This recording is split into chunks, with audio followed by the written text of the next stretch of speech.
have to turn the dehumidifier off because the camera picks up that kind of sound very. Oh, I bet. So you just hear a hiss in the background.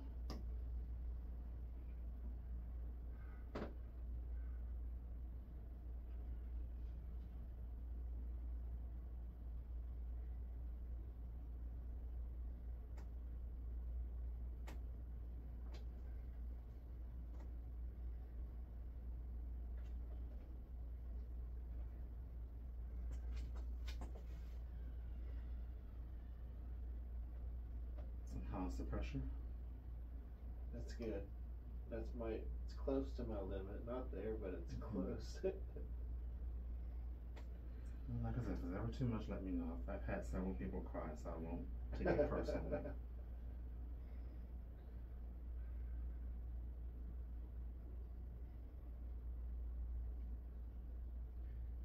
I want to know when it's all said and done, your opinion of what you think was the most hype.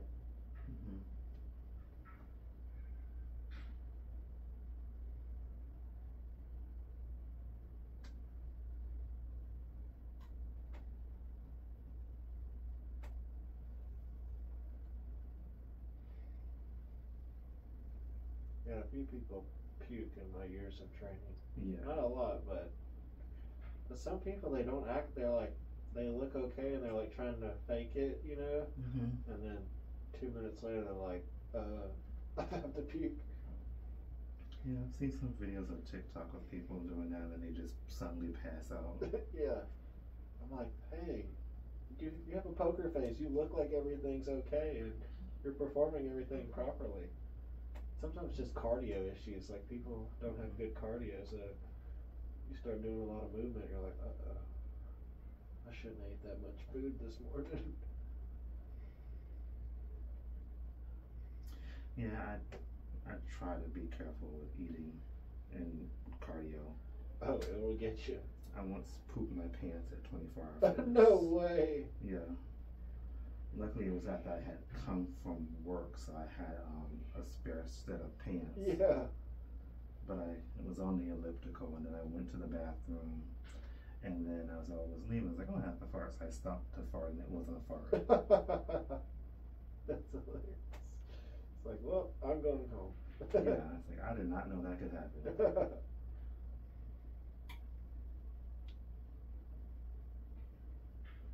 But luckily, it was really late at night, so I snuck down because it was in the medical center, so it's a 2-story one. Yeah. So I had to sneak down to the men's locker room and get my stuff and go take a shower. Yeah. Yeah, it was very well. It was embarrassing, but no one caught me. Yeah.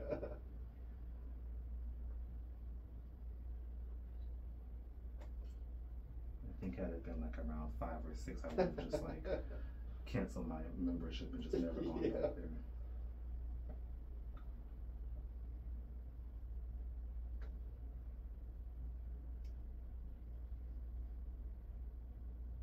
And I was like, okay, cardio will loosen everything up.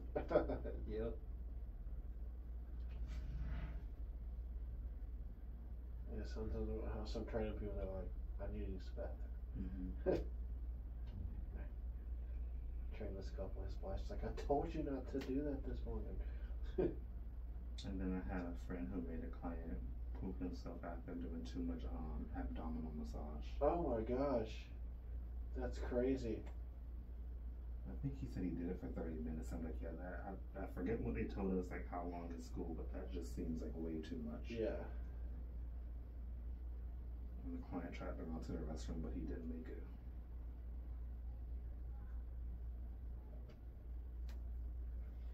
As people get massaged if they're constipated. I think that the other guy was constipated. Yeah.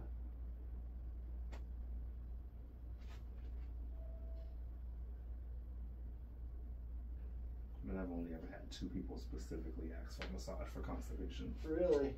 That's funny. Yeah, then there's a certain way you can rub your stomach. You rub it from the bottom right side. You go up to the center and then across and then down the right. It's supposed to trace your intestines. Yeah, one of my clients told me they have a device for their kid that basically does that. Wow. I learned like a technique with a foam roller from like a holistic health coach to do that. You have to. It's like something you have to know, because apparently if you do it in the wrong direction, it's not good. Yeah, no, You like push it back the opposite way. It's not something people think about, you know.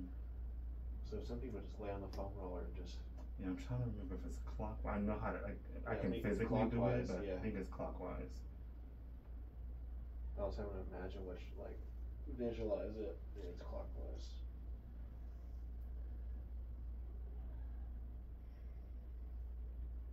There's some spots in there that are ridiculous.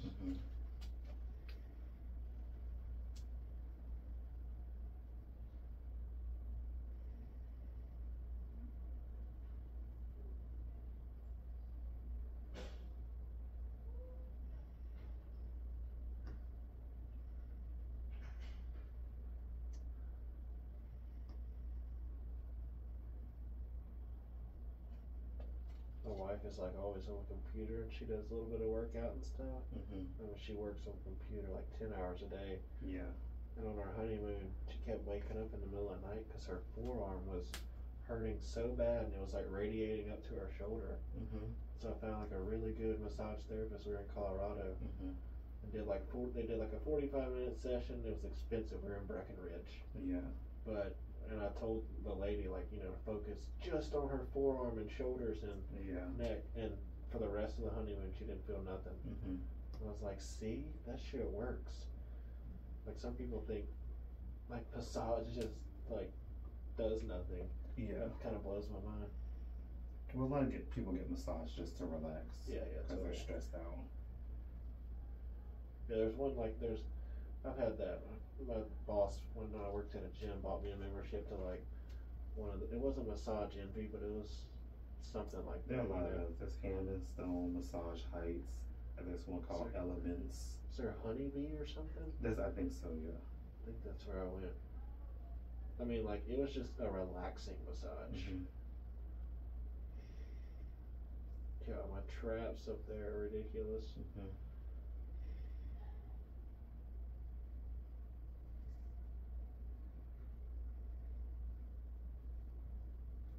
One therapist, his name is Mark. I see him on Instagram. His name's like DC Recovery. He did my scalenes one. Yeah. Oh God. It's like you don't even know that shit's up there. Yeah. I used to teach him handstands, and then he would massage me, and then he would, like how you're videoing. Yeah. He'd, like, hook it to a different camera, so I could like see through this hole in the chair, and I would like watch him, and he was explaining to me like what he was doing, which was pretty cool. So I kind of learned a little bit, but I can explain it to clients more. And my client, one of them keeps complaining about his elbow, and you know, it's like kind of like the golfer's elbow type thing. It's like you use it a lot, but I'm like, dude, you need to go get like a massage. Yeah. Something he's saying he works on the computer all day too. Yeah. It's that right arm. I'm like, telling you, man, your shit is tight. Yeah, I sent a lot of my clients to physical therapy. Did I do physical therapy for my elbow? Yes, it was the elbow and my neck. Oh yeah. And my physical therapist taught me a bunch of different exercises. Oh yeah. And then also, for something closer to tennis elbow, I will strip the biceps, which can be very painful, but it really does help.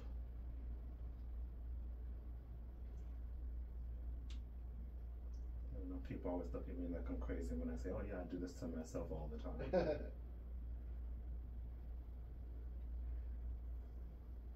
But I do, because it really does help. Oh yeah. Yeah, I had to do tons of PT for my chest injury.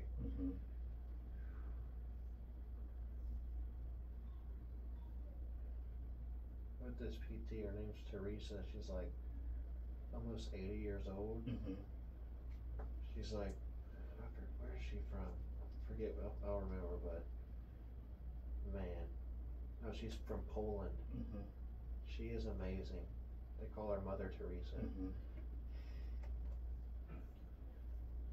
Because I've seen like 5 physical, I do have a serious chest injury. Yeah. And I've seen like a few people who are like, I'm not hating, but just like bare level, you know, Yeah. physical therapists. Like, yeah, they have it, but there's like people who understand shit on a different level. Yeah. You know, or some people just went to school. It's like, and different, PTs have different philosophies. totally. Some of them don't believe in actually exercise much. They're all, hands-on. Yeah. And some of them think manual therapy does nothing. Yeah, totally. You ever heard of the McKinsey method? Yes. That's what she studies. Mhm. And I seen like 3 PTs, and they gave me all these exercises and stuff. I seen her one visit. She gave me like 3 drills to do, and that shit made my chest pain go away like 80%. Yeah. And I was telling her what other places told me, and she was like, basically laughing. She's like, "Wow, that I'm not surprised." Yeah, you have to find the right person. Exactly. When I hurt my knee, the doctor told me that they would have me doing a lot of exercises for my quads, which made a lot of sense because from what I was looking at online, it was called patellofemoral pain injury. Yeah. And they say it's because you have weak quads and an imbalance between the quads and the hamstring. It puts way too much pressure on the patella and just causes a lot of pain. But actually, when I went to my PT, what he did that basically fixed it was he had me doing a lot of glute exercises. The exact opposite. I think we did quads one day and that was it. That's funny.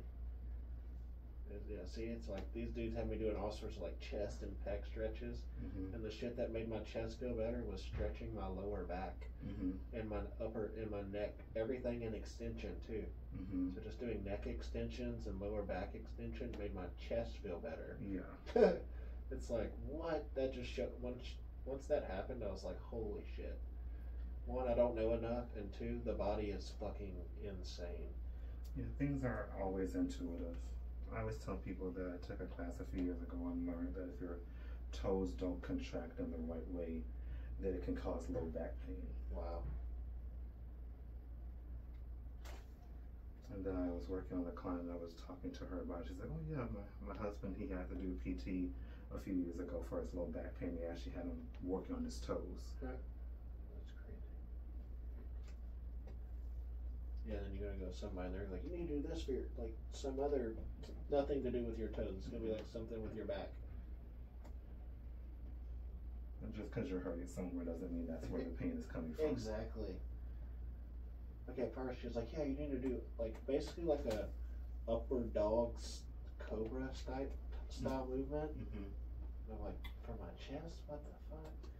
And then literally did like 10 reps of it. She like assisted me. And then she's like, "Now do what hurts. Like if that hurts if I fold forward, and put pressure and like if I protract a lot." And like the pain was literally subsided. I've since did PRP therapy, and that helped tremendously. Just getting that injection.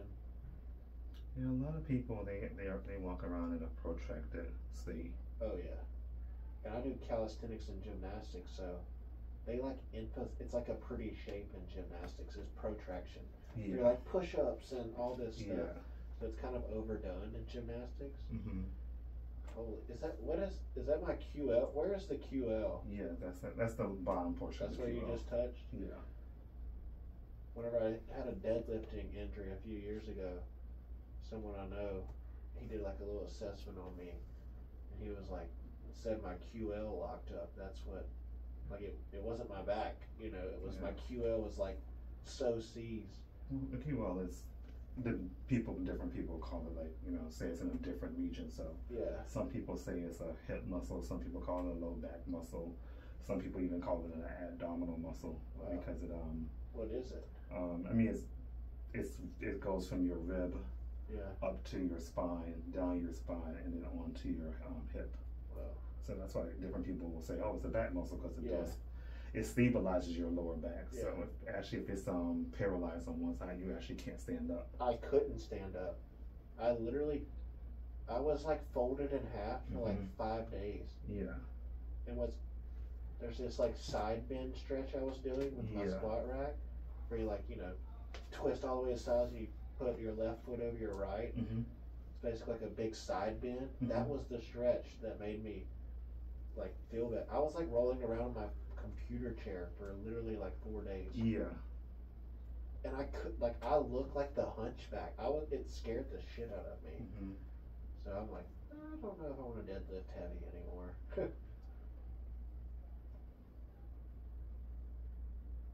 Yeah, a lot of people stretch it. I sometimes will like use the massage gun to kind of activate the muscle because some people is actually too weak. Yeah, totally. But if you just put in QL, you're gonna always see mainly stretches for it. Yeah.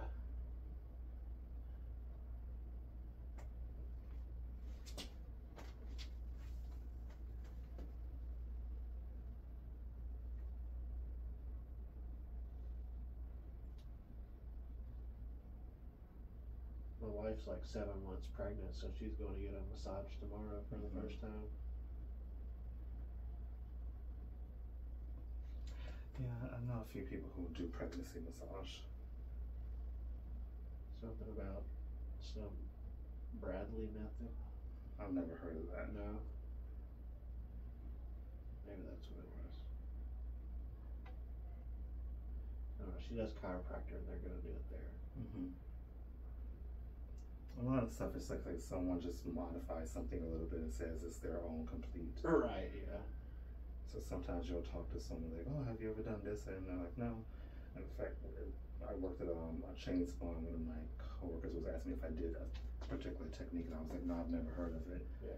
And then we were doing couples massage together, and afterwards she said, oh, you did the technique you didn't tell me. You told me you didn't know how to do. And I'm like, what are you talking about? She said, you did blah, blah, blah. I'm like, oh, I was told it was this. Yeah, someone took the name. That happens in fitness all the time. People use all these exercises. It's got like some dude's name attached to it, and it's like, dude, that's like 100-year-old exercise. Yeah. Some dude made a program and like put his last name on it. Mm-hmm. And there'll be like one small, slight variation. It's Literally. Like, oh, it's the same thing. Yeah, literally. Your knee needs to go a little bit more forward when you do it. Mm-hmm. I'm sure you stumbled across the knees over toes guy. Yes. Yes, him. He has a bunch of exercises. Like, you know who Charles Poliquin is? Mm-hmm. He's like a super. He's not alive anymore, but Mm-hmm. he was like some dude who was way ahead of his time when it came to lifting. And they took a bunch of his exercises and made like this. That's how Knees Over Toe guy became famous. Gotcha. But then they put his name. He called it the Patrick Step Up, and it's called the Poliquin Step Up actually. Yeah. But eventually people caught on, so he changed the names all back. Yeah. But that's how that dude became so popular. Like literally, Charles Poliquin basically has that program that the Knees Over Toe guy did. That happens a lot. Oh yeah. You take the Graston class, at least when I took it, like I think they spent like the first I think it was like actually 20 minutes trying to explain why Graston was not Guasha. And it was like they didn't convince me. Yeah. And I remember before I took the class, I was asking my friend, I was like, I don't understand the difference between Graston, Guasha, and IASTM. They all seem the same. Yeah. And then I took the class, I'm like, oh, they are all the same thing. Yeah. They just add some exercises to, to it, and they say, oh, it's Graston. Yeah. They like took that class, and then they were like, that would work with this, and added 2 things. Yeah. So that's why I didn't take the second class.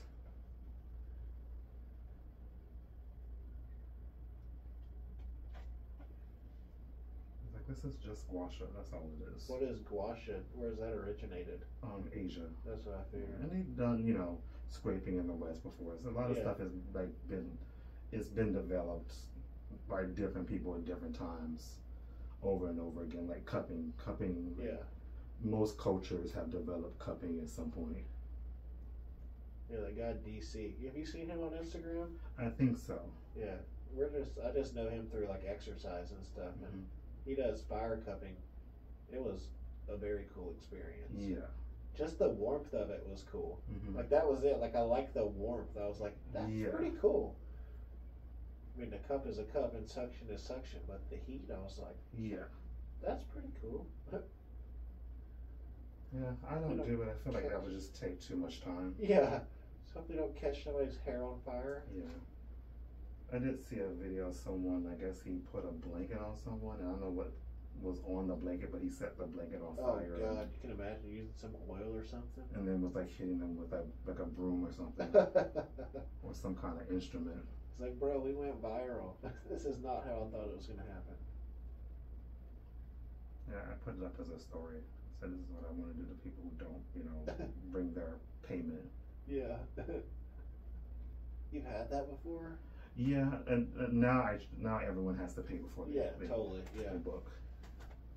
It's like not falling for that. But if, people will they'll leave their wallet in the car, which I'm not sure why you would do that. Yeah, come on. But, they're like, oh, I left my wallet on my purse in the car. It's like that's not a safe place to put it. Yeah, you know where we live? Like if someone steals your car, breaks into your car, now your car is broken into, and your wallet, and literally. That's gonna be more worse than the car, because now you have to replace your license and you have to replace your cards and. Yeah, I don't leave nothing in my car in Houston. I'm like, nope. Never had my car broken into, but a lot of people I know have. I have. I don't drive anymore, but when I used to drive, every time my windows were a little too clean, I would like have a mini panic attack.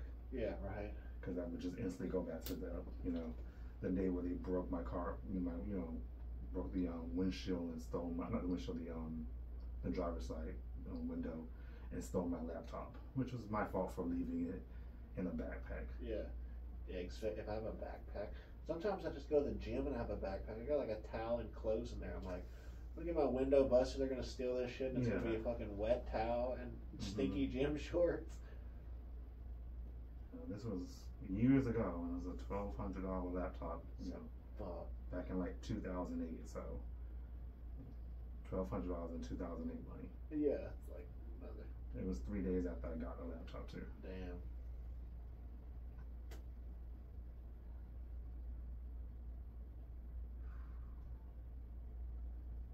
Oh my god. What was that? Oh, it's the QL. Gee, that was the side too that locked up. That was serious. I just wish I could have told them it was an old Mustang. Like, you don't have to break the window to get into the old Mustang. You could have done this just with a wire. Yeah, something just clothes hanger. Yeah, something twice as thick as a clothes hanger. Like, you could break into an old Mustang with the metal part of like a bucket. Yeah. I've actually done it to my car before. Wow. And I found out that because I had I had my keys were locked in, and when I saw how he got the keys out, I was annoyed because it was so easy. Yeah. But then I was also kind of worried. I was like, oh wow, it's really easy to break into my car. Yeah.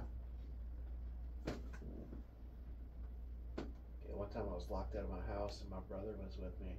He's like never in Houston. Then we went to my back door. Mm-hmm. He broke into my house in like 10 seconds. Yeah. I was like, oh my god, I have to get that fucking fixed. I've been living here for a year, and he literally just took a credit card and like slid it, and that was it. I was like, wow. So I have a deadbolt back there now. Yeah, I had a client who said she was locked down. Her neighbor, broke into her apartment for her, and she's like, I don't know how I feel about that. Yeah, right. I can help. Your brother, that's one thing, but I feel like, if you're not related to the person, you probably don't want to let them know that you can do that. Right.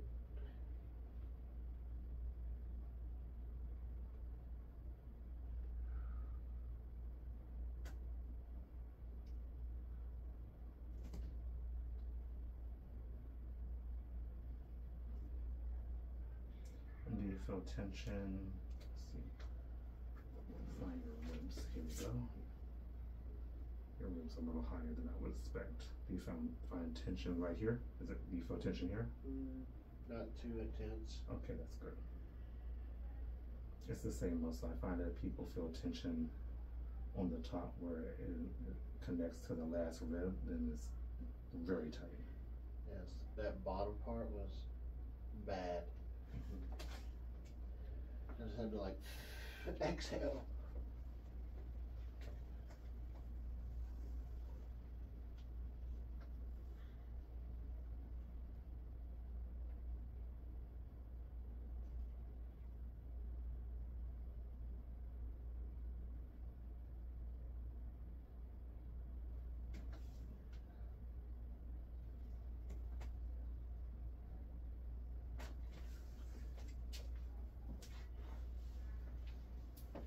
Do you remember Daniel?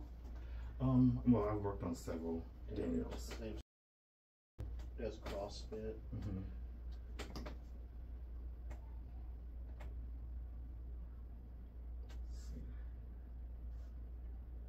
He said you gave him the best massage he got in a very long time. Happy to hear that. Spend a lot of money on continuing education. That's good. Okay, your Synchrom is actually very good. That's good.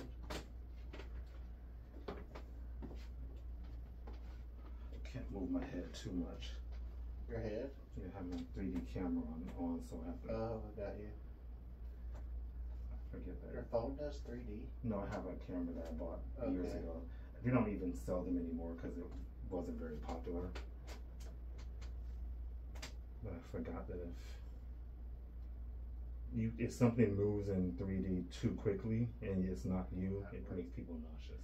I guess I was on Reddit and someone said people basically like they take other people's videos and they repost it, and they take it and they repost it, and like they, I guess, screen, record over and over again. Yeah. And that's why sometimes you'll get online and you'll see like a video or something fairly recent, and it's like, why is it like it was like taken on an iPhone, like 2? Yeah.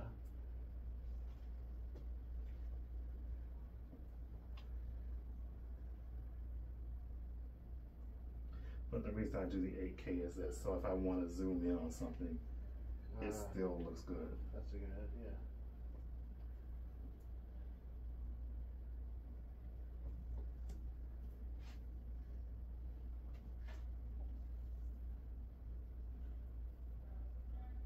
Because you can't boost a post on Instagram if it's the resolution, I think it's below 720. Okay, really? So if you zoom in too far and it looks grainy, they won't let you boost. Wow.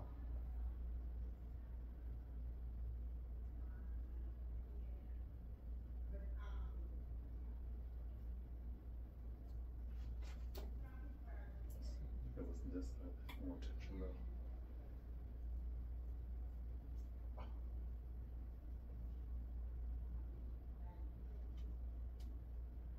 And if you have to curse, that's fine. Don't do it too much though, because What's that? I said if you have to curse, don't, that's fine. Just don't do too much. YouTube doesn't like cursing much. Oh, sorry. Yeah, you can do some cursing, that's fine. Just YouTube doesn't like cursing and. Yeah, I heard a thing. I've listened to a bunch of podcasts and stuff. Mm-hmm. They say they really won't promote your video if there's like a cuss word within like the first 2 minutes. I think 30 seconds. Okay, 30 seconds. Yeah, it's Yeah. like if you like some podcasts I listen to, they cuss immediately. It's like, uh-oh. You're hearing a lot of people beep stuff now. Pretty crazy.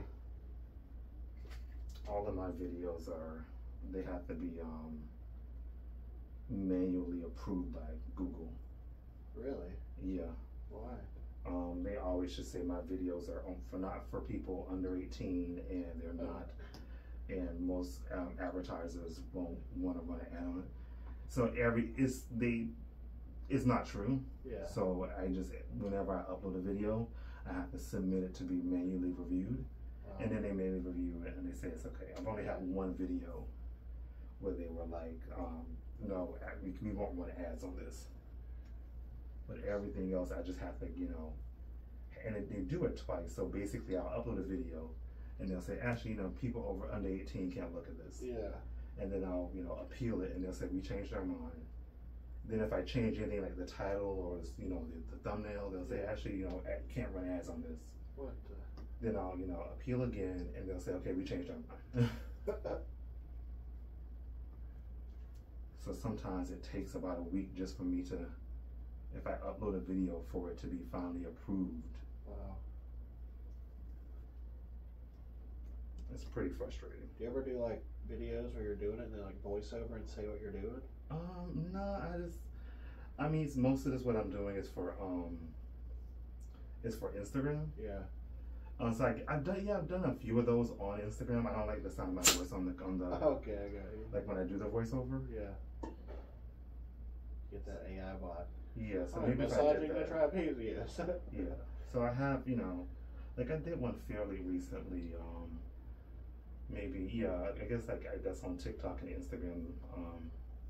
Is it on Instagram? Because I post on TikTok first. Yeah. So I may not have posted on Instagram, but I just was checking a guy's hip flexors, and I was explaining, you know, I'm bending his knee, his hip is moving this way. Yeah. That's telling me this, and so this is why I'm doing this. Oh, that's you have a calming voice too, so should do more of it. Your voice isn't intimidating. Mm-hmm. Yeah, I've been told that. You sound like you're zen.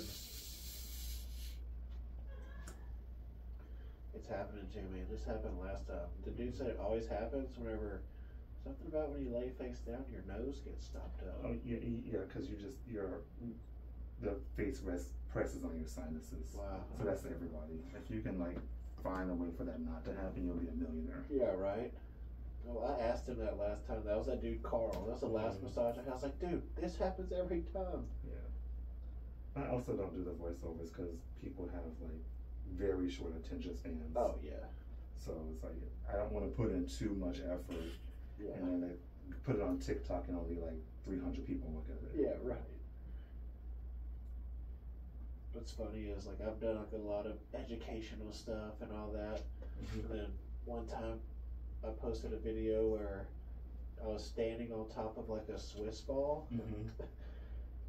And I was doing a kettlebell press just for fun. Mm-hmm. And I slipped off the ball and just ate it.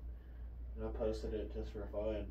And then some like company reached out to me through DM and was like, we want to buy this video from you. I thought it was a scam. Oh wow.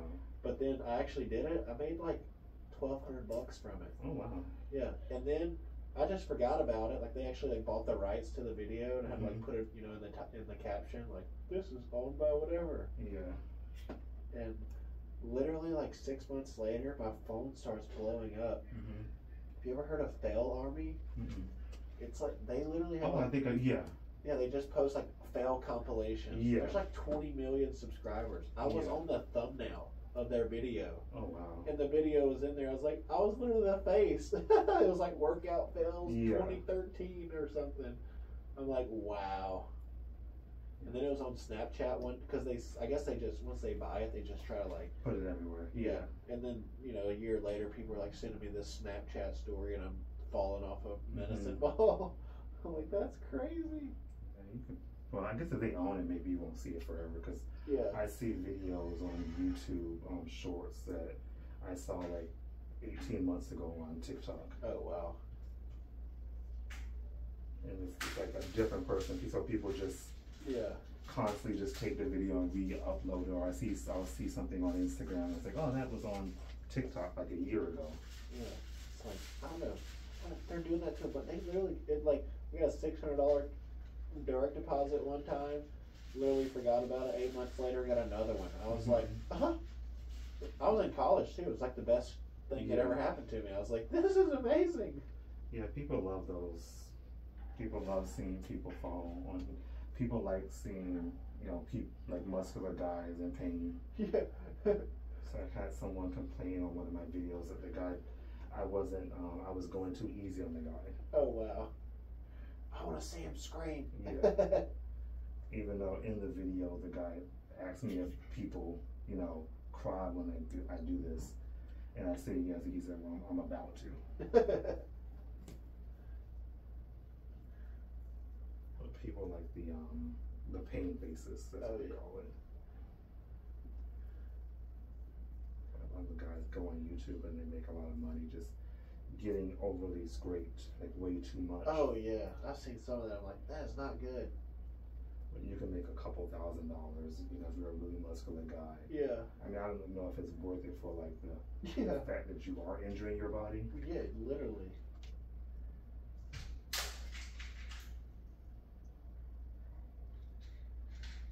Like some chiropractors, there's some people on there on YouTube making money with that. Like the ASMR chiropractic adjustments. Yeah.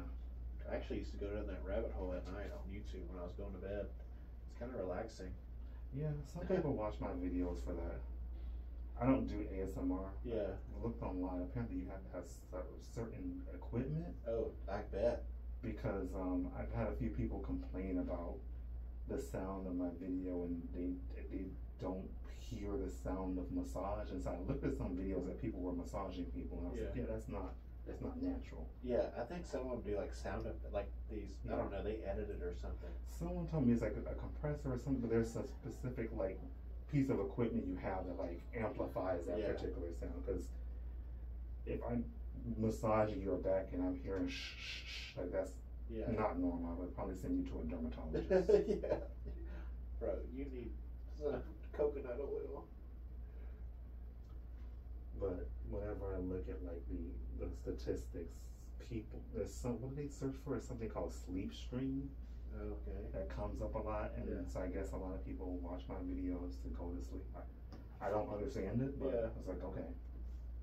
I'm just gonna imagine I get a massage. Yeah, this is all for advertising for me. That's good. That's why I mainly post on Instagram, and YouTube is an afterthought. Yeah. I haven't had anyone come in from YouTube. Yeah. So if I had people coming in from YouTube, I would like think about it more. Yeah. But people don't come in from YouTube, so. Yeah, Instagram's a beast. I love it. Okay, let's see. So what you're gonna do is you're gonna take your arm, and you're gonna pretend like you're doing like it's a row, and you're gonna squeeze those rhomboids at the very end. All right. And then you're gonna go forward. You're gonna so I'm basically trying to stretch the rhomboid. So you don't have to go that far, but you're gonna go here, and then squeeze them. Ooh, And you should feel tension where those cups are. Okay. And do that about 20 times. Go. And you should feel tension right in this area. Oh yeah. Okay, let's see. And then when you get to 20, you can stop.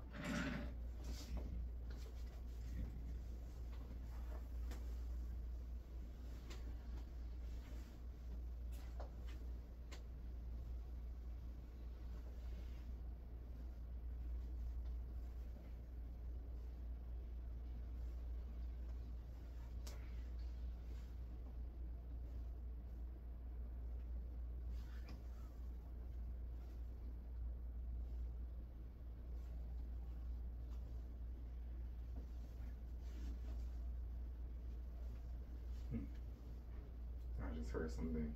I'm hoping that's your phone. It was. Okay, good. Sorry. I don't know, it just made me nervous that one of the cameras was doing something. Oh, that was 20. That felt good. Okay.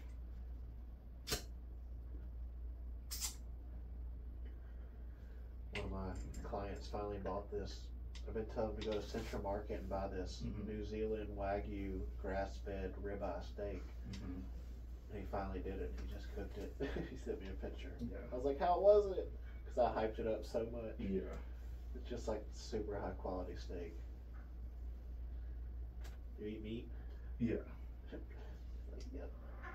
It's like, man, if you live in Texas, you gotta try barbecue. Come on. I'm not the biggest barbecue fan. I'm not really a big fan of sweet meat. Like outside of like every once in a while I eat orange chicken and barbecue, but like, or I guess teriyaki. But like if there's meat and there's sugar, I'm not a big fan. That's why I'm not a big fan of Chick-fil-A. Oh no. They put I'm not a big chicken sandwich person, but I've had their chicken nuggets and I can taste the sugar. Oh yeah.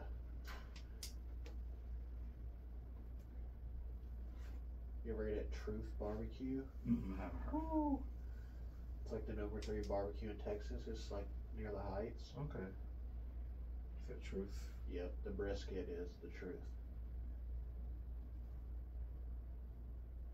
It's like very salted, peppery. That sounds good.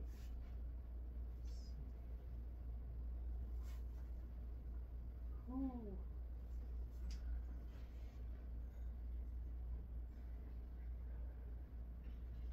Yeah, no, this can be intense. Oh yeah.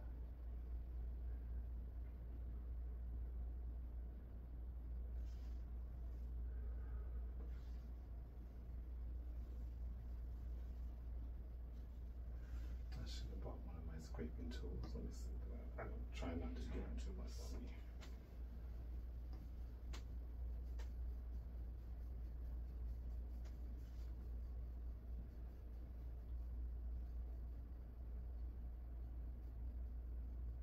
So scraping is like an easy way to move the fascia?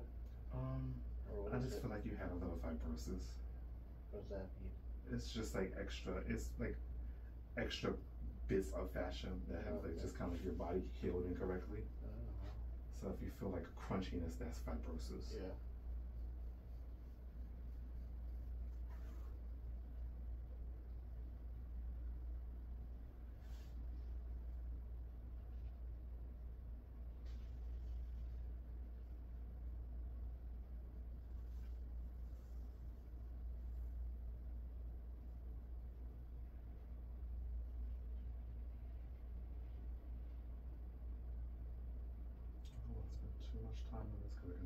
lats are extremely tight.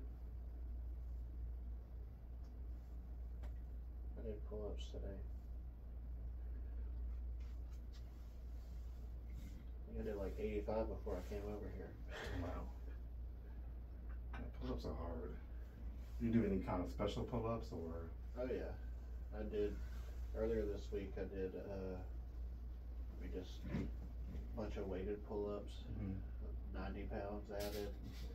And then today I just did high rep pull-ups. But I mean, I train muscle ups and explosive pull-ups.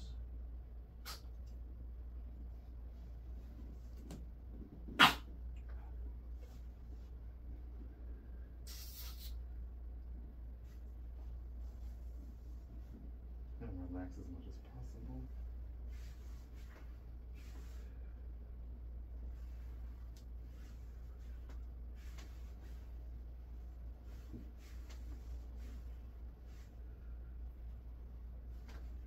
Yeah, I can already see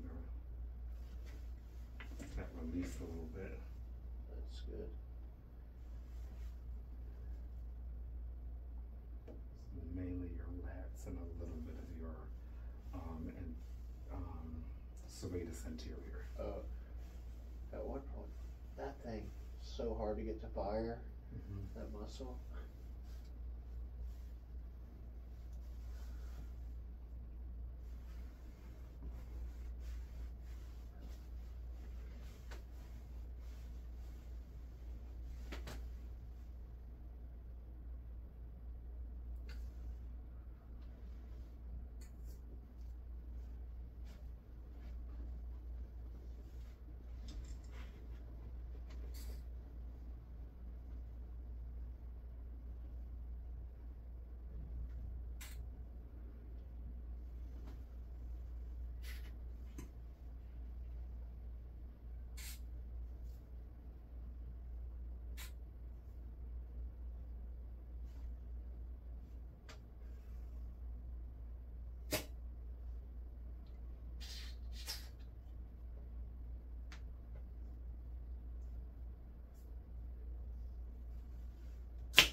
Say your fingers.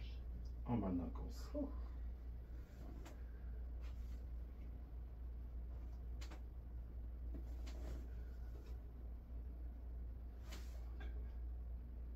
That's a lot better. Your teres minor is actually pretty good. Do you say that the body, the muscles react to the massage like a workout? I don't know if it reacts, but I mean it's Not like it's they're gonna pressure. grow, but like, do they get damaged? I wouldn't say damage, but Yeah. yes, it has an effect on them. So yeah, Yeah. you wouldn't do this. Like you shouldn't get a deep tissue. Well, I don't believe in deep tissue, but you shouldn't get a more aggressive or a deeper massage like this. Like say, at least for 72 more hours. Right. Your body does have to heal and recover. Yeah. I've had people who have gotten a massage from me and they're like, oh, that's so great, I'm gonna come back and get another one. Yeah. I'm like, you should wait, and they come back and I'm like, oh, that's so Charged in 23 hours. You're like, what? yeah.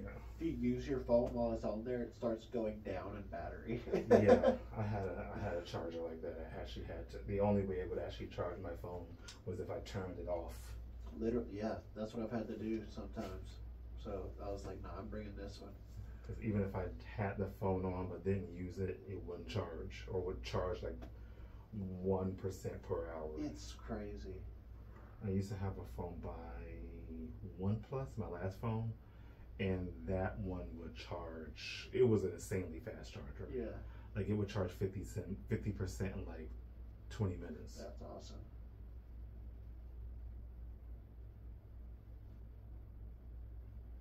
Even though I think I left the brick somewhere, and it's like you have to use their particular charger because it's like very high wattage. Yeah. It's like I have the cord for this one, but I lost the brick for that phone, and then I'm like, gosh. And then you go buy one at a cheap place, and it don't even fast charge. You're like, all right, whatever. I heard the new Apple phones don't even come with a brick; it just comes with a cord. I'm like, that's a joke.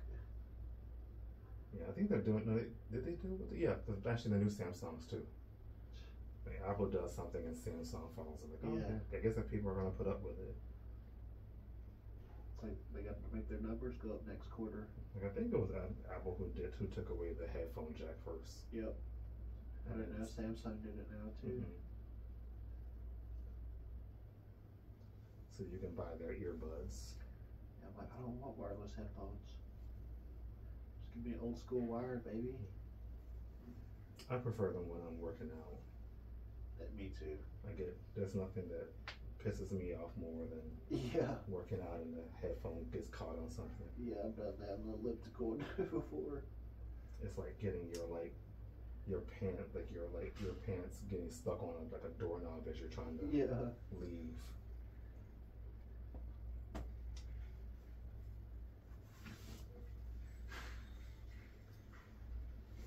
But then the earbuds, they're so easy to lose. Oh yeah, and expensive. Yeah.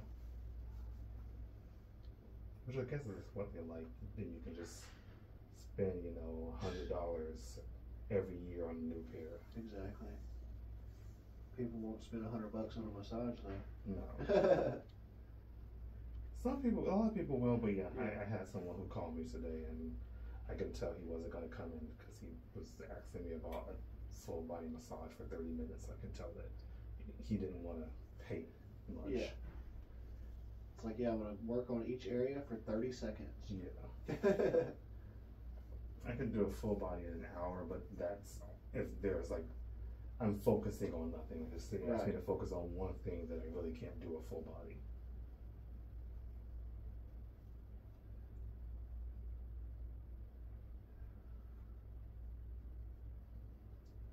Time just doesn't work that way. Yeah. When I do hour sessions with people, man, they fly. It's like, get through this warm up. It's like 10-15 minutes just to warm up properly. It's like, okay, we need to go. And some people, especially with training, are like, all right, it's time for the next set. The 2-minute timer went off. We have to go. And they're just like, oh, wait, one more minute. Yeah. Like, you say that every time, and then here we are. And we could have did 3 more sets in the workout. I guess it's kind of like waking up just a few more minutes. I feel them when you're working out at the gym and you hit the little 60-second button and it beeps. You're like, that's a lie. Yeah, right. That wasn't 60 seconds. Yeah.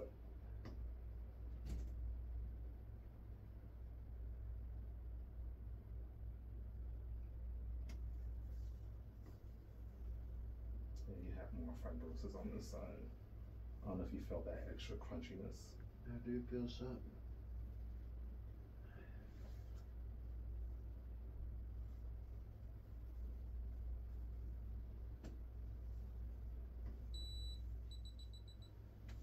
They do like go into the schools and kind of give free stuff away, but it's also better than a lot of their competitors. Yeah. And massage therapists are very particular about the emollient that we use. Yeah. If it doesn't glide well, it really makes the massage horrible. Yeah.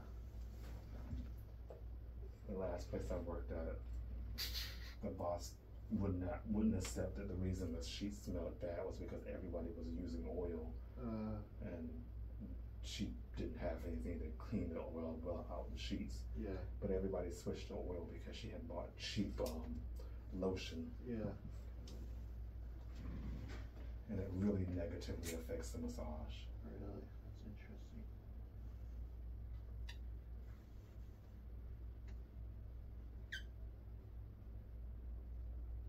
And some people prefer the oil.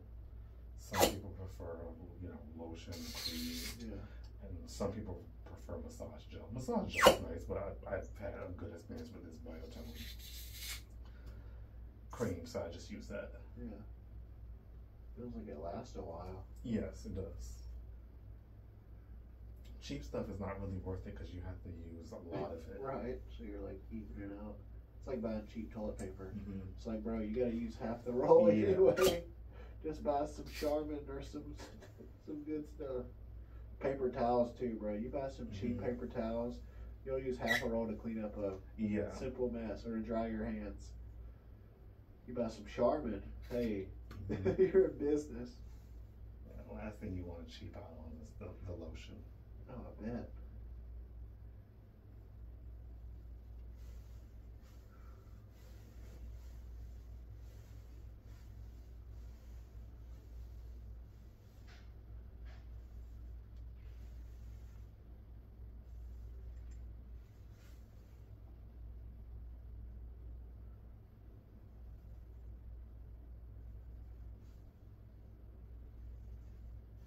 And I also use shea butter, Okay. which is really good for your skin. It's just a little harder getting it off of everything, so it takes a few minutes longer to clean everything. Yeah. It's pretty similar to like cocoa butter. Yeah.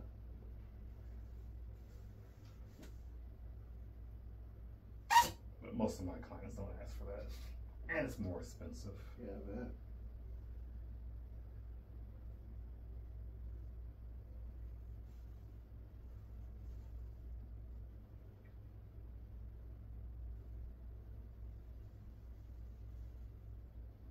But I always tell people, I imagine that's how Beyonce wakes up. Yep. Someone just rubbing shea butter on her. I'll take that job. You put it on, like, oh, this feels luxurious. See if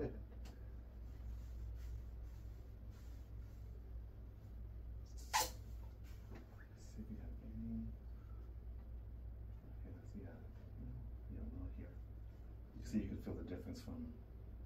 Oh, you actually have some there. That kind of crunchiness. Yeah, feel that.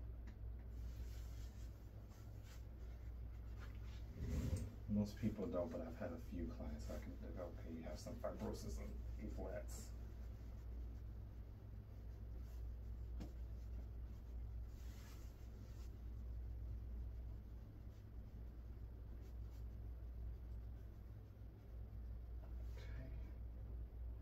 Okay.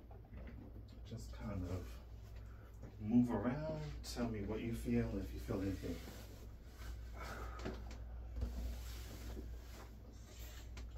Nose. Mm-hmm. I feel good. Okay. Yeah. Gotcha. Okay. Don't feel nothing like. Yeah, you have a lot of fibrosis, so you can actually hear it. Yeah.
I've never seen someone with that much fibrosis in their hamstring. It's funny because I never get those worked on even when I do get massages. Mm-hmm.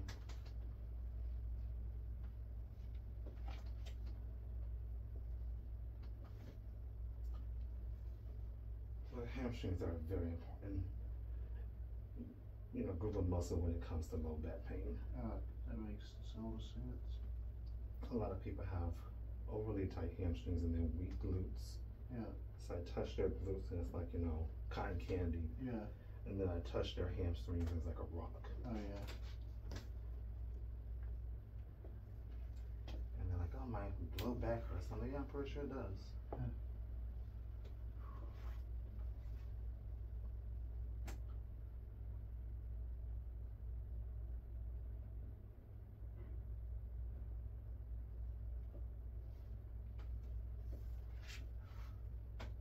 One of my clients, his chiropractor calls it sleepy glute syndrome. Yep. Yeah, some people can't fire their glutes at all. Teach a bunch of handstands and I try to teach people some people can't do a anterior and posterior pelvic tilt. Mm-hmm. So it's literally training the basics of that. Yeah.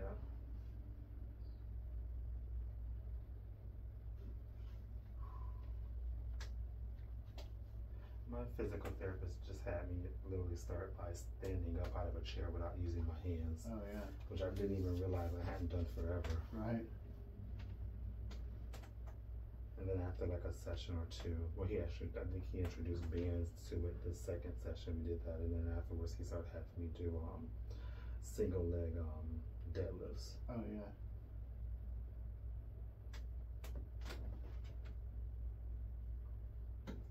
And then after that, he progressed me to something.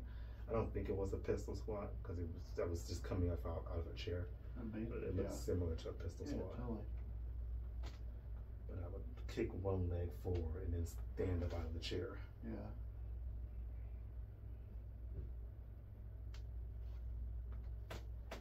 Well, at least what I've seen people online, when they call something a pistol squat, they go much deeper. Yeah, yeah.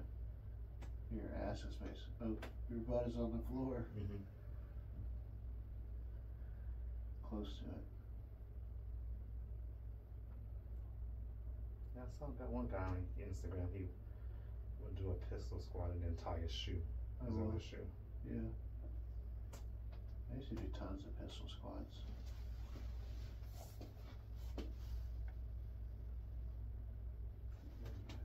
Very tight hamstrings.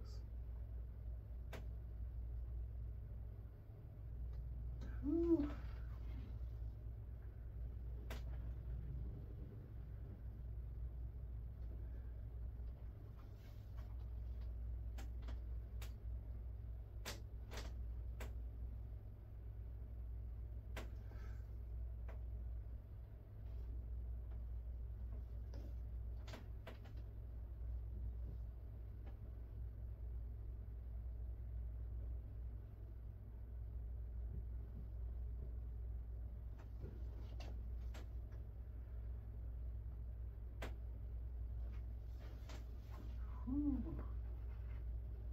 Yeah, I know that's intense.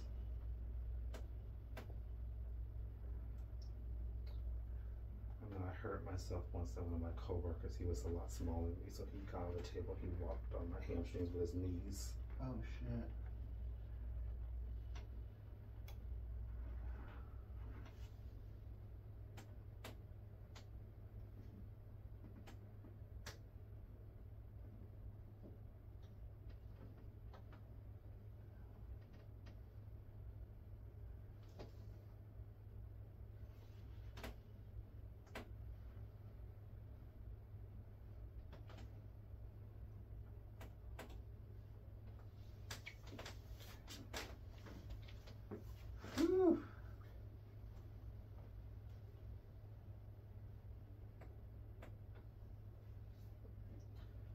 I hope that wasn't too much. Nope, it was good. So I had a woman, I was about to tell her to relax, but then I heard her snoring. And I realized, oh, she is relaxed. I mean, she's sleeping. Yeah. But she literally bent her leg like this to help me while she was sleeping. Wow.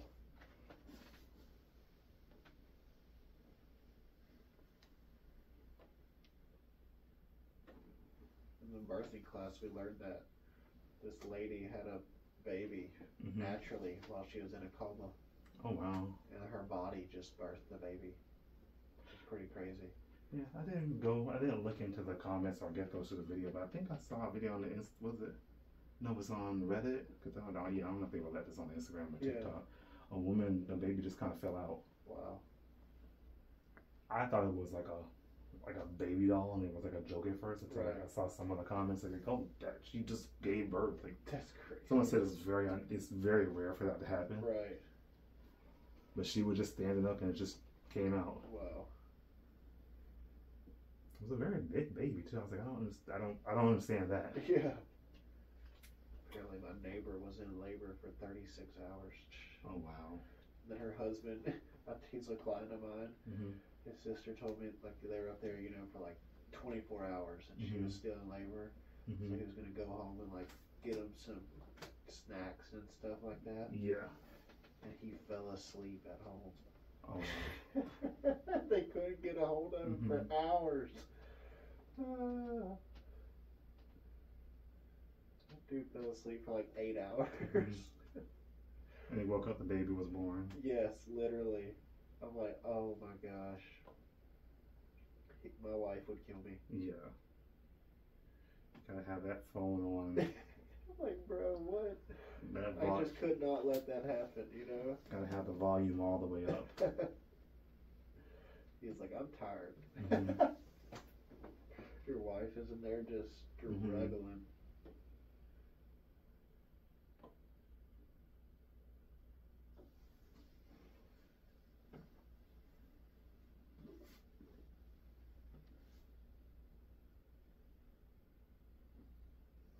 Yeah, progressive muscle relaxation is something you can look into.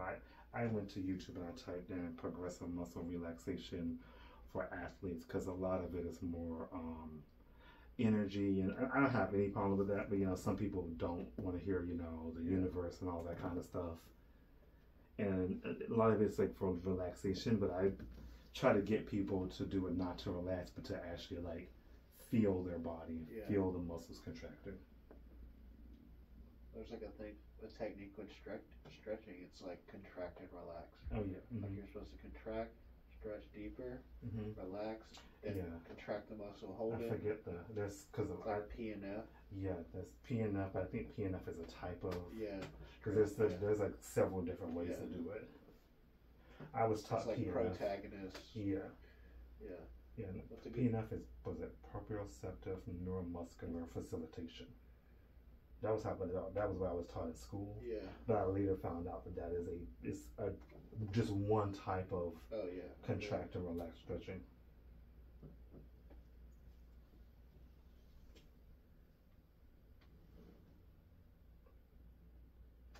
And I remember someone else asking me a question, like another coworker, and she's like, "Oh, I do this stretching," and turned out it was PNF, just a different name. Different certification.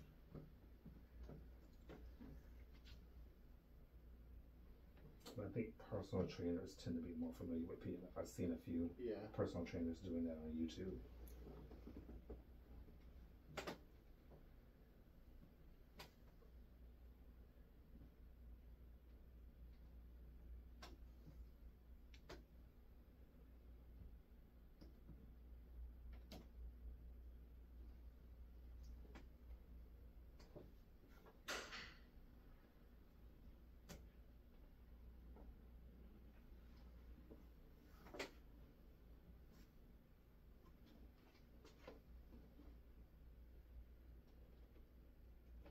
And your hamstring on this side is nowhere near as tight. You can feel that.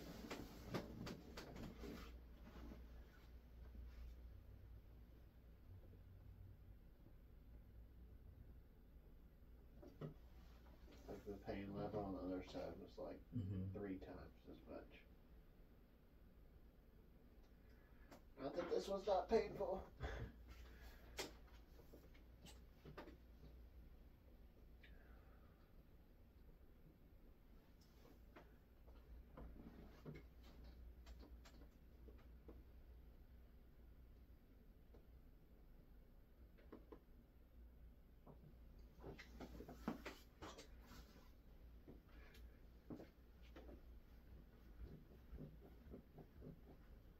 And you don't have nearly as much fibrosis. This is like a normal level. A lot of people tend to have it right here. Yeah. And then you have a little bit up here, but yeah, as I'm scraping now, yeah, I don't think you even feel any more of that crunchiness. It's The other side was louder. I could hear the other side. Yeah. You have a little bit here.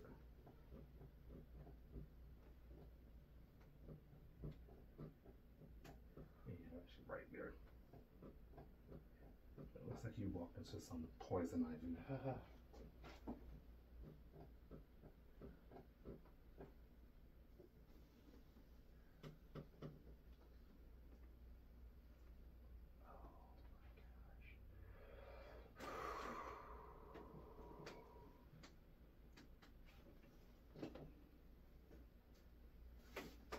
Brutal. Relax.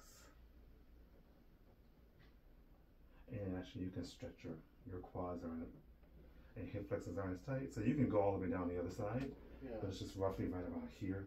There's more tension, I have to force it. Yeah. Here it's just pretty easy. Very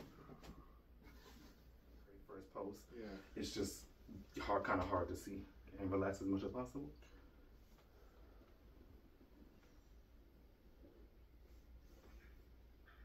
But you know, could be worse. I could have like a ring right in your face. Yeah, right. Okay, so you have a little bit relaxed, yeah. And what you can do if you want to, you can kind of wiggle your toes on this side, just to kind of take your mind off. Because it is kind of hard to relax. I think you have a little bit of tension maybe in the psoas. You have a very good range of motion in external rotation. Pretty good at internal rotation. Could be just like a few degrees better. So I'm gonna push down and then turn. And this pushing down is gonna kind of just relax your ligaments. Because this is what I'm stretching, not the muscle but the ligaments. Feels great.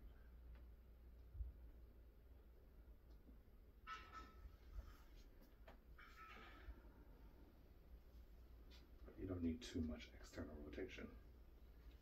It's like a pigeon pose. Your adductors are actually very good. I can tell you stretch your hips a lot. Yep.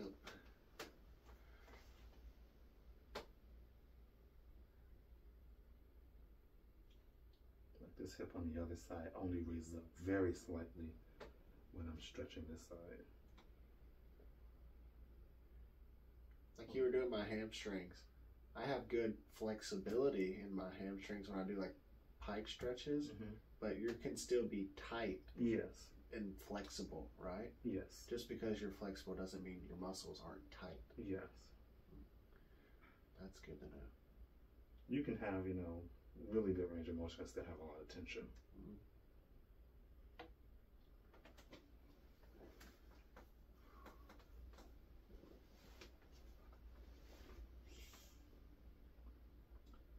Yeah, so you really don't need to go past there. Some people say 12, some people say 1, but this is pretty good. You can go further, but I'm taking your flexibility course right now, so I don't really encourage people to until I like have more information on how to teach people to be more flexible. Yeah. It's like, yeah, you need to go a certain degree until, unless you want to be a contortionist. You're gonna scoot over towards me? Yep. Okay. That's actually really good. A little bit up here.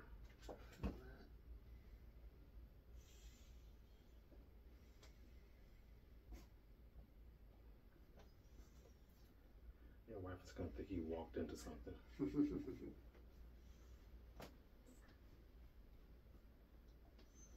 Like you got stuck in some kind of poisonous bush.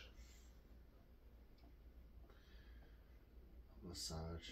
I know the first time I did the cupping, it was crazy. Yeah, you have a little bit of fibrosis down here by the knee. I don't know if you can feel that.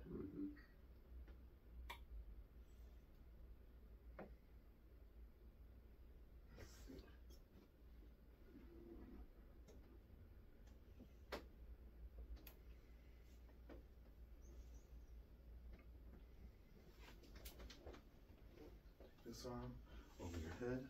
I only need one here. Here. I'll just. Oh.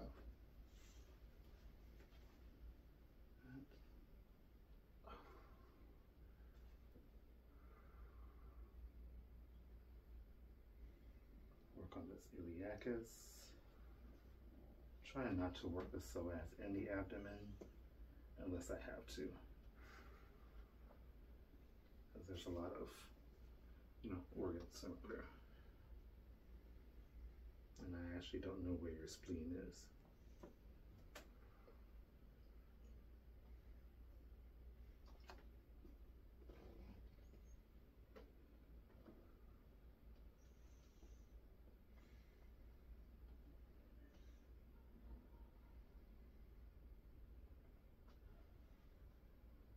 And I would hate to get a call from a lawyer saying, "You punctured my client something and he has 2 weeks left to live." Don't do that. So what I want you to do is you're going to very slowly just lift this leg up and down, just nice and slowly. Yeah. Yeah, just keep going. I think this is, okay, relax. I think this is it. Do it again? Oh no, you're okay.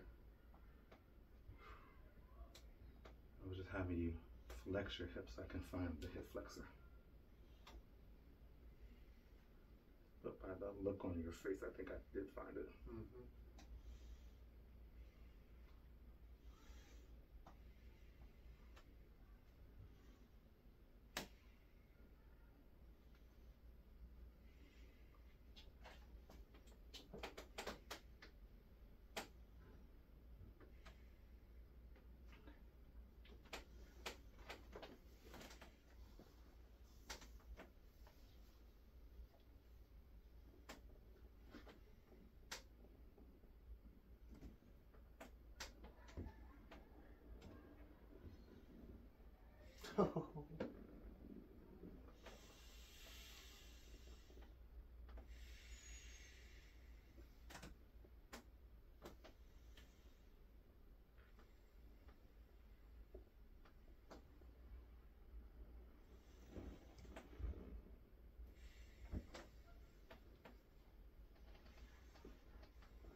Now scoot over towards me. Good thing. It's a great name, by the way. Oh, thank you. I always say, I ask people to tell me if it's too much. So if you don't speak up, that's a... If you don't speak up, my philosophy is if he dies, he dies. 1-star review. It was too intense. Mm-hmm. I told you to tell me. Yeah, when I worked at a chain spa, I did have a woman who apparently was silently crying during the massage. She was what? Silently crying. Oh, wow. But I'm like, well, you didn't tell me. It's interesting. So your hamstring on the other side had more fibrosis, but your quads on this side. Can you feel that? Mm-hmm. The body's like compensating.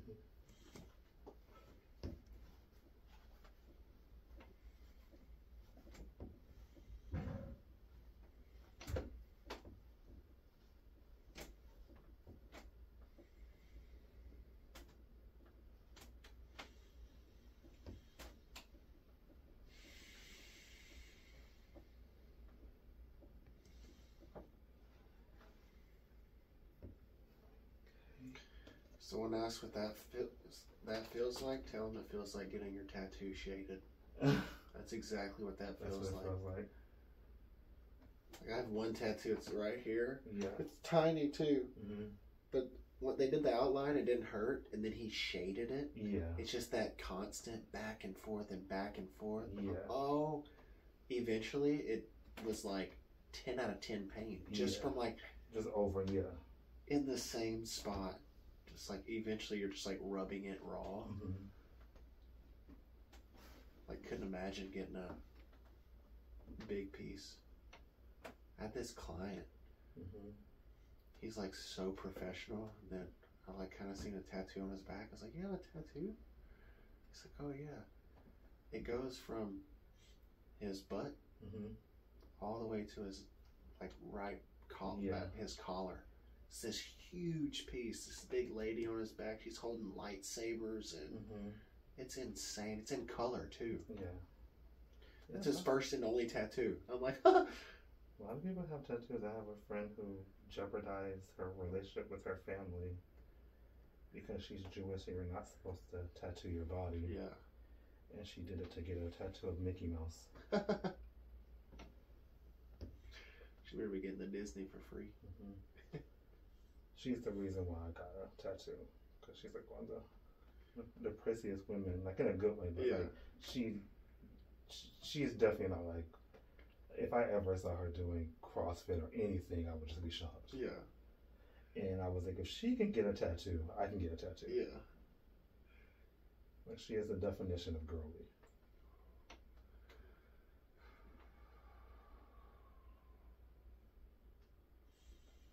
But she loves Disney just that much. She wants to get married at the castle. Wow. That's cool.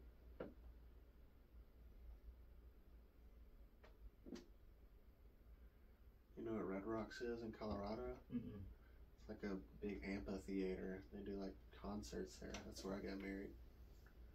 It's an epic location. It's kind of like what I'm imagining. It was beautiful. Oh yeah, it's all in the mountains. It's these huge red rocks. Like, I mean, ginormous. On the show. Yeah. It was not cool to watch. Okay. That seems good, but then again, I know you had an injury with your chest. So I don't know if it's good that your arm is falling that far. Okay. Oh yeah, I think I have extra range of motion in some positions because that cartilage is separated. Yeah.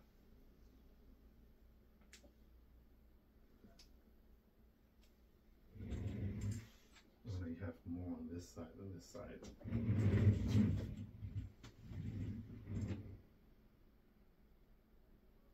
And relax.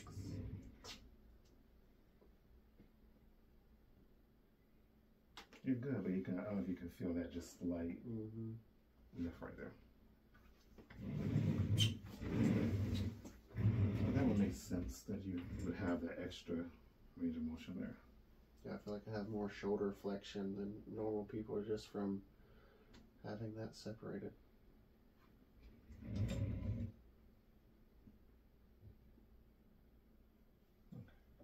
And if I like sit funny, like on a couch, that makes my body like flex. Sometimes I'll sit up and my chest has to pop so bad, like my sternum. Yeah. Like some people's sternum pop, mine, it's not normal. And it happened from doing weighted dips, and I've trained tons of people now who like, they start doing dips and then they like, their sternum starts hurting. And the first doctor I went to, he's like, oh, you have costochondritis. Yeah. Just inflammation of your rib cage. Take Advil and Tylenol. I'm like, dude, I've had this pain for 6 months. Yeah. You don't think I've taken Tylenol? And then I finally got imaging, and they were like, oh my gosh, your rib cage is broken apart, basically. Yeah, because when I went and I Googled that, it said that normally like just heals by itself within 2 to 3 months. What's that, costochondritis? Yeah. Yeah. Yeah, I'm like, dude, no, I'm like in severe pain. And what ended up happening is in that cartilage, because my bones rubbed together, it grew bone spurs, and the cartilage got arthritis. I see. So that's the pain I was feeling, was arthritis. And then I did the PRP injections, and that actually, the day like as soon as I got them, I felt better. Like obviously I still have the injury, but it took away the pain of arthritis, which was like, it's like this burning sensation in my chest.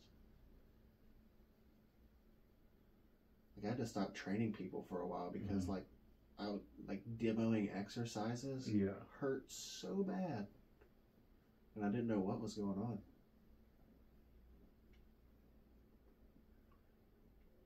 You have almost no fibrosis in your bicep, which is, you actually have none of your bicep, which is kind of rare. I don't do lots of curls, so. Like you can hear it here. Oh yeah.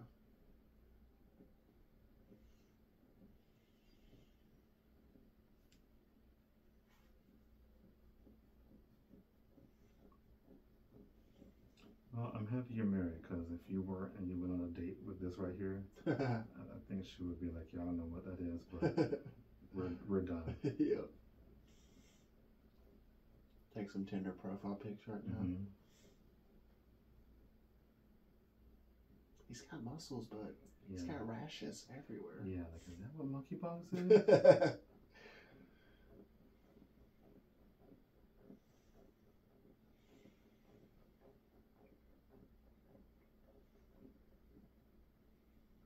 You don't have a lot around your anterior deltoid.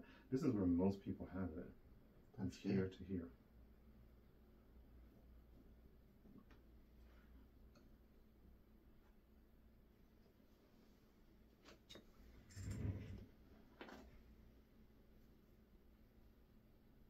But I guess that just means you haven't had too many injuries to recover from in your deltoid and bicep. Mm-mm.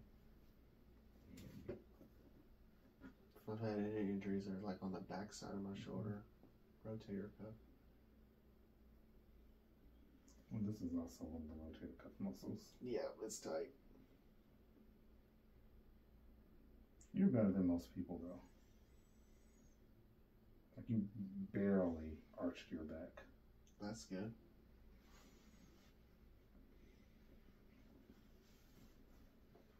I do like strict handstands, so you have to have very good overhead flexibility.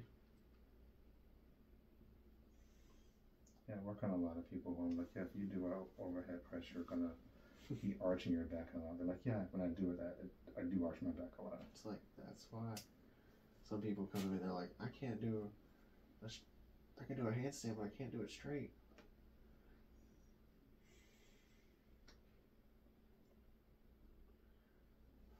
Literally just make them put their feet like 6 inches away from the wall, butt on the wall, back on the wall, head on the wall, lower back flat. And say, now lift your opposite arm and try to touch the wall, and their whole body comes off the wall. I'm like, that's why you can't do a handstand straight. It's not any technique I can teach you. You need to work on your flexibility. Yeah,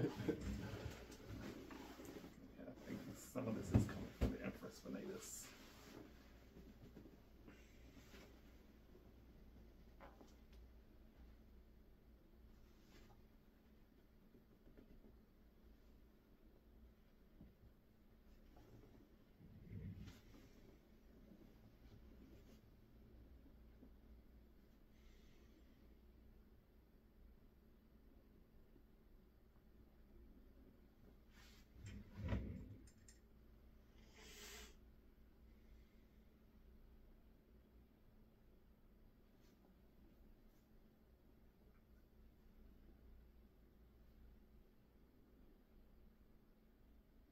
You do have a bit of a problem relaxing with your shoulder being moved. But that could be because of your chest. It could just be like a little bit of fear. That happens when someone has an injury. And then the body, like then the mind just starts to guard itself. It's pretty amazing that can happen in certain situations.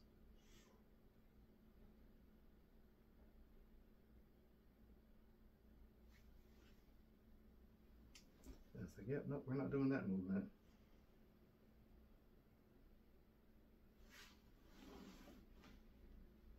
Okay, now what we're going to do is you're going to take your arm from here and you're going to go all the way back and then forward. You're going to do that about 10 times.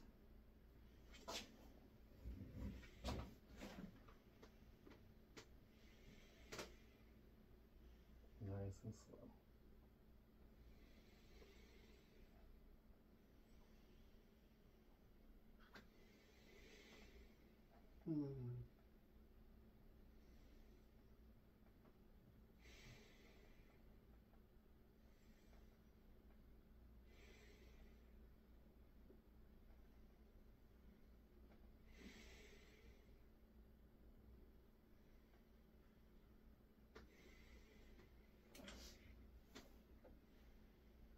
And then when you get to 10, just stop.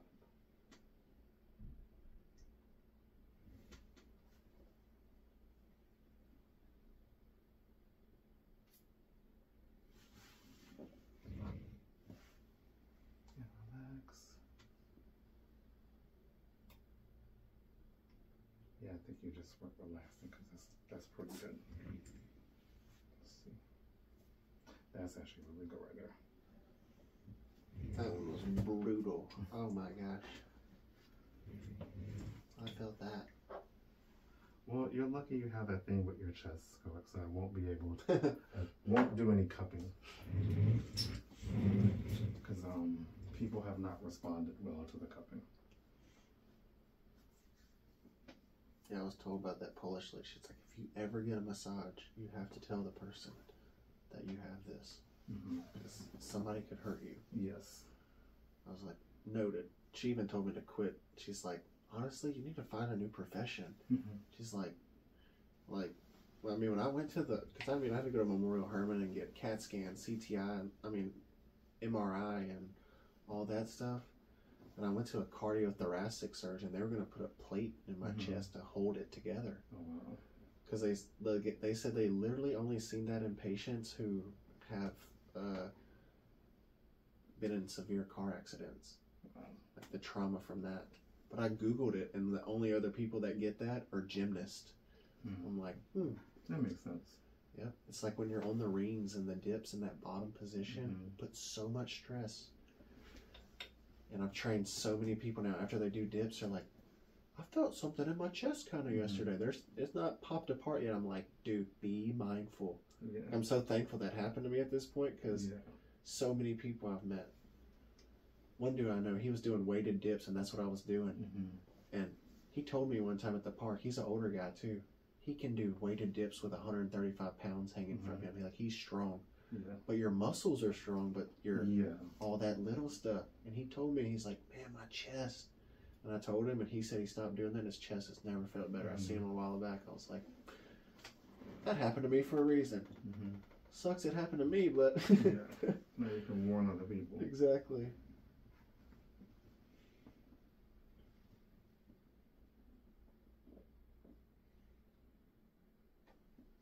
It's actually a big myth. A lot of people, I've heard people advertise their calisthenics training. They're like, you're less likely to get injured than if you lift weights. I'm like, I think the injury scale on everything is pretty much the same when you're exercising. There's not like one that's like, dude, you can get injured doing anything. That was interesting. Like almost none over here. You feel that? Yeah.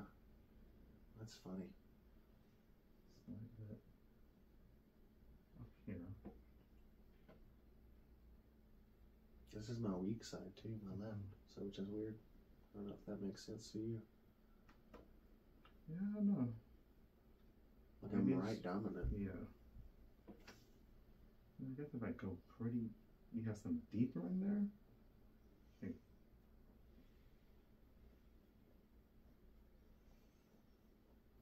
yes, you have fibrosis here, but it's much deeper. Yeah.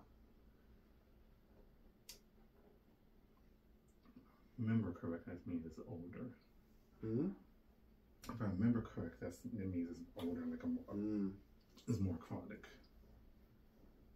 Because you can also use this scraping if someone has like acute injury. It tricks the brain into stop sending the pain signal. Oh wow.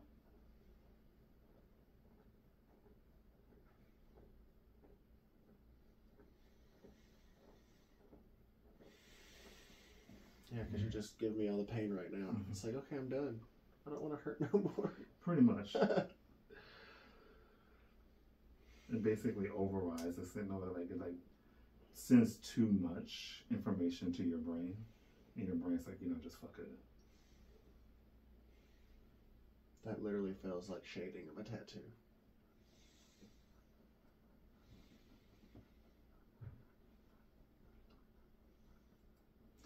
My goodness, your wife may not want to hug you. She's gonna see that and like, go to the doctor first. Make sure it's not contagious. Okay,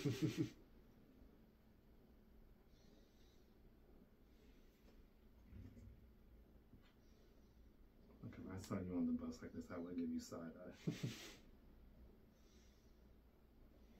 You know that they now have this drug that's killing people. It's worse than fentanyl. Jesus. It basically rots your body Oh my gosh. Some people have open sores and they basically rot to death. Oh my gosh. And I think they're cutting into the heroin.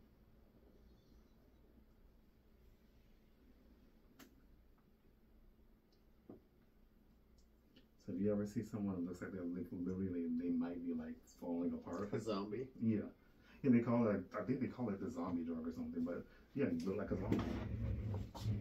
Oh, so let's see.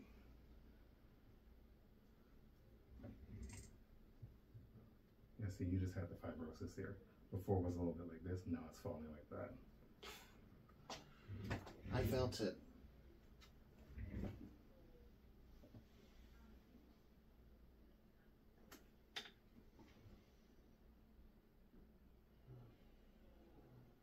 And what you're saying, you've been working your lats. That makes sense. So your subscapularis is going to help hold, secure your shoulder blade to you. Mm-hmm. So you've been moving your shoulder blade a lot with, moving your body weight. So that makes sense that you have a little bit too much tension here.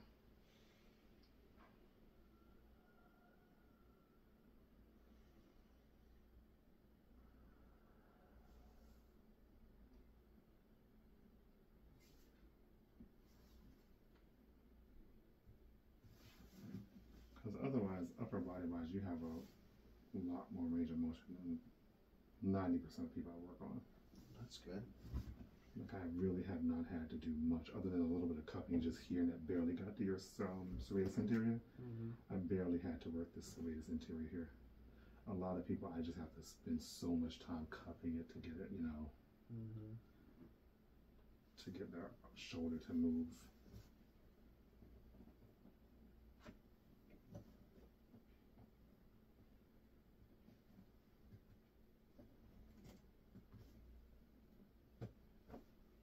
This is just a pin and stretch, like super basic. You shorten the muscle, push in, and then stretch it.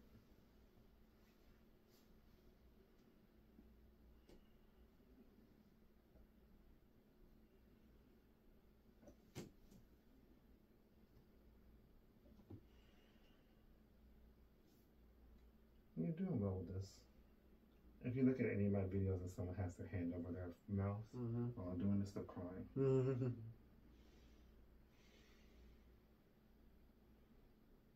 I didn't notice it till like my friend pointed out that you would see like one guy, his like eyes were red afterwards. Very good. Relax as much as possible. Imagine you're on a beach somewhere and not getting beat up in Houston.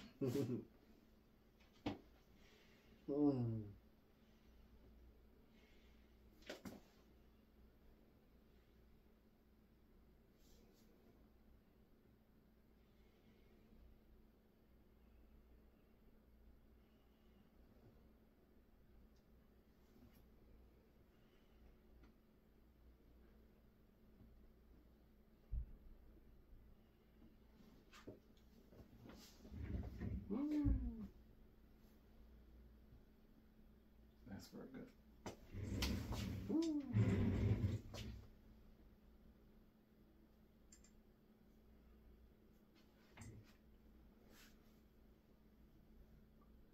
And this is also very good. It's very hard to grab most people's sternocleidomastoid because it's often very tight on people. I do lots of neck stretches for my chest daily, so maybe that.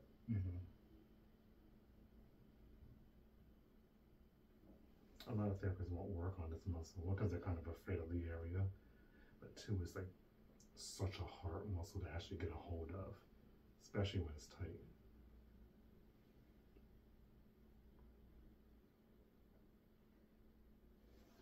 But when it's tight, it can cause a lot of upper back and neck pain.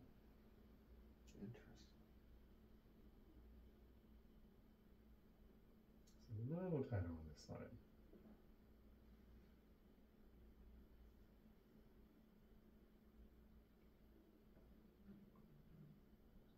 It's what gives people that kind of, either they're looking down at the ground or they end up looking like this. Mm.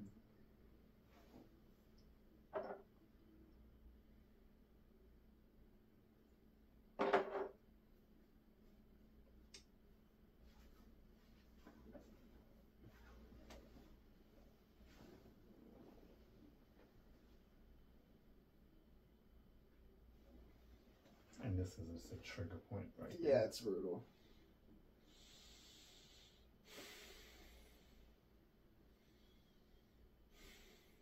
And this trigger point can cause pain kind of around here.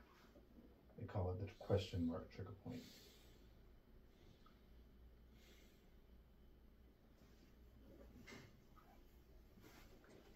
It's like your uncle at a barbecue comes up and like push on your neck right there, like, oh. Oh my gosh. Well, now you can say, I'm just doing some trigger point therapy on you.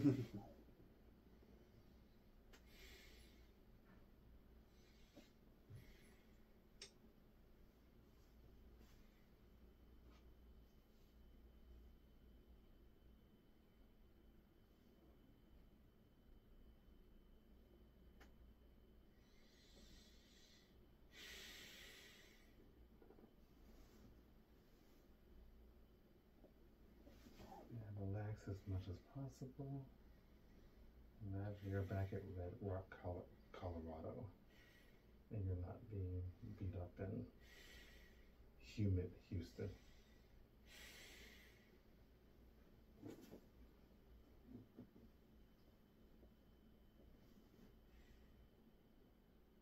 Because when you walk outside, you're going to walk into a sauna.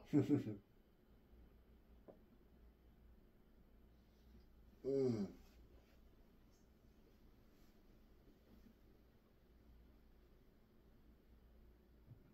Okay, so I'm going to have you sit up. Scoot all the way back. This way. All the way back. Okay. I cross my legs. Oh yeah, a little bit more. So you're at the very edge of the table. Okay. See how it looks from the front. Because things. Oh, you have no fiber. Well, this is a little bit. This is actually a very good for if you have like headaches. Mm-hmm. This nice gentle work back here. Mm. The occiput. That feels so good. I've had clients who they don't have like something like this done. Every couple of weeks they have to get Botox injections for migraines. Oh my god.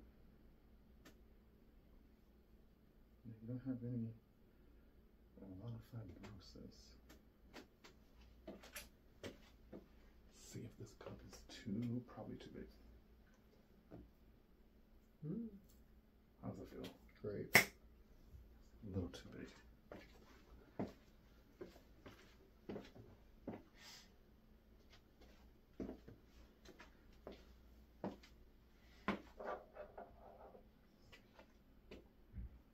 Put a lot of lotion on when I do the gliding cupping, so that it's easier to move.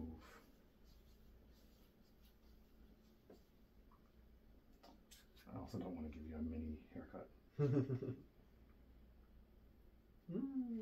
How does that feel? Mm-hmm.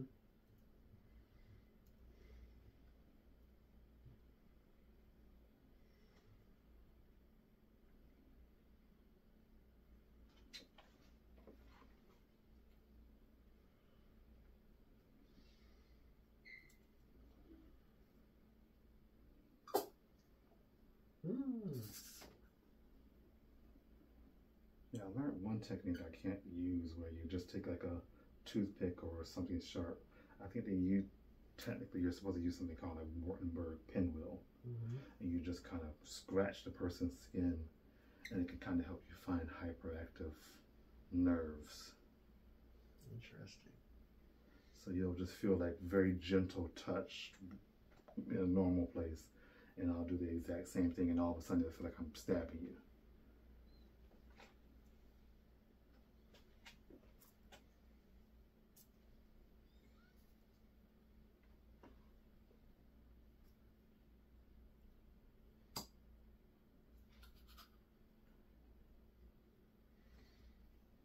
Mm.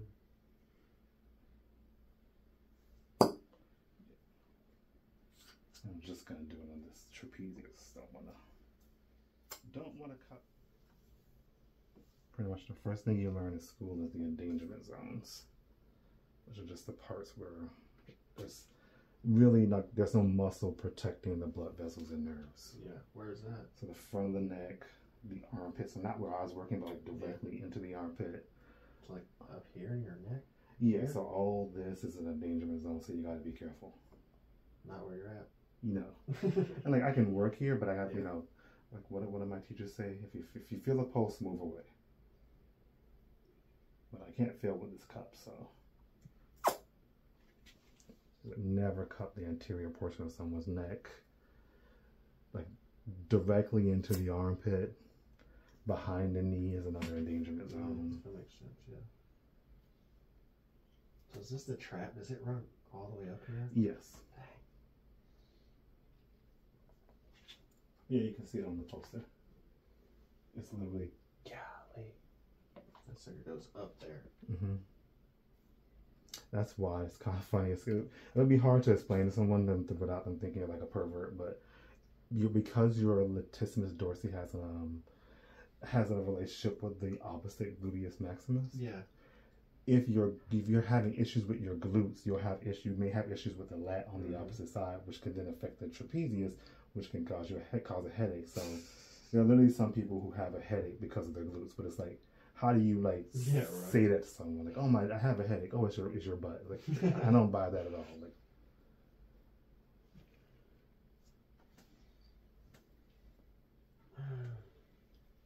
I feel like that's the kind of thing somebody would like complain about. Like, I just went in for a headache and he said he had to work on my butt. You didn't even touch my head. Yeah.